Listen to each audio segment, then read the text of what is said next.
On Monday, the Senate Judiciary Committee received about 3,500 submitted testimonies, but only allowed a little over 400 to testify.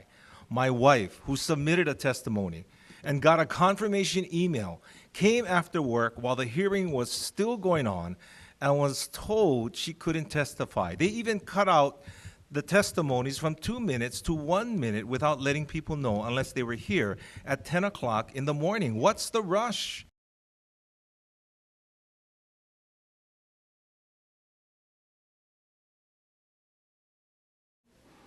I may be naive, but I came out to testify for the first time in my life at the Senate hearings, really believing that if enough people expressed valid concerns, they would be thoroughly considered and that we indeed could make a difference.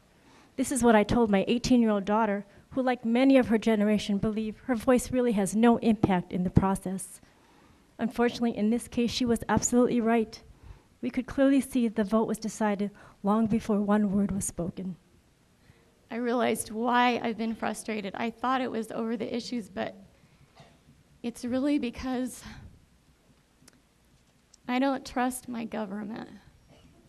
And I want to register my strong objection to the process, the legislative process. You violated our constitutional rights. We were given notice that we would be able to testify. There are people here that are ready and willing to testify, but you've changed the process. You've cut off our time. It's unfair. It's wrong. The system or the process was very inconsistent. And so I was one of them on Monday that came and I was not able to testify. Hundreds of people were turned away from testifying before the Senate on Monday. In fact, each were given only a minute to speak. This bill should be given due process during the regular session where it can be properly discussed, deliberated, and examined as all other bills. I flew in from Kauai on the soonest flight that I could come in on. They told me that I couldn't testify. So they said, well, the best that we could do is for you to sit here and wait. I booked a flight on the 10:38, which is the last flight back to Kauai. And I stayed here till 8:30 until I couldn't stay any longer or I would miss my flight. I went back to Kauai not being able to be heard. When you go into the full session, you really have a lot of opportunity to talk story, to even try to get approval to take it out to the neighbor islands to get input. And that's what I feel would have quieted down everybody's suspect. Transparency is important in your roles. This whole process, it is far from the right thing. We've been rushed, and only just a few days when it was allowed for us to read it online, this session comes about.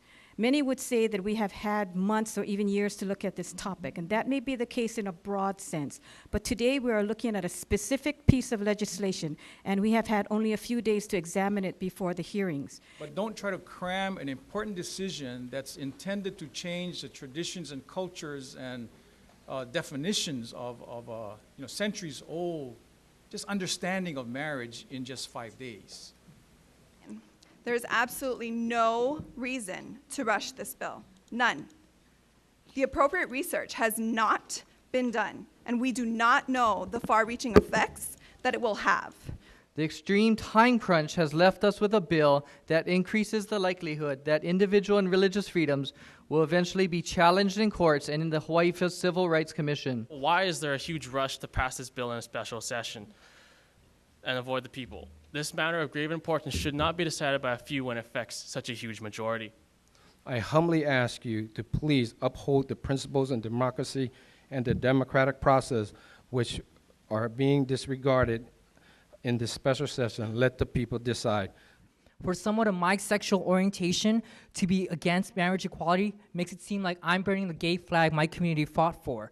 But it is with a heart of love and compassion that I oppose SB 1. An issue of this magnitude should not be decided with a special session.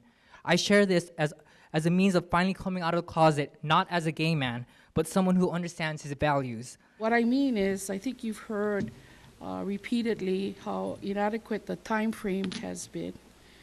We sat through the Monday hearing in front of the Senate Judiciary, and it went very quick and abrupt. It got referred down, took a vote, and then bingo, we're here Thursday on Halloween. And I can tell you that there was some suspicion that the Thursday was selected because all the churches do their, Hallow hymn. And so that would have stagnated or limited those that could participate openly to testify. I don't know about you, but I've been here for the entire session. When do you have time to review this stuff and make a decision? I feel like it's being rushed, that this is an agenda. This is more of a session to pass versus a session to consider and review. When the process is honored, united we stand. When the process is dishonored, divided we fall. And in this case, the process was not honored.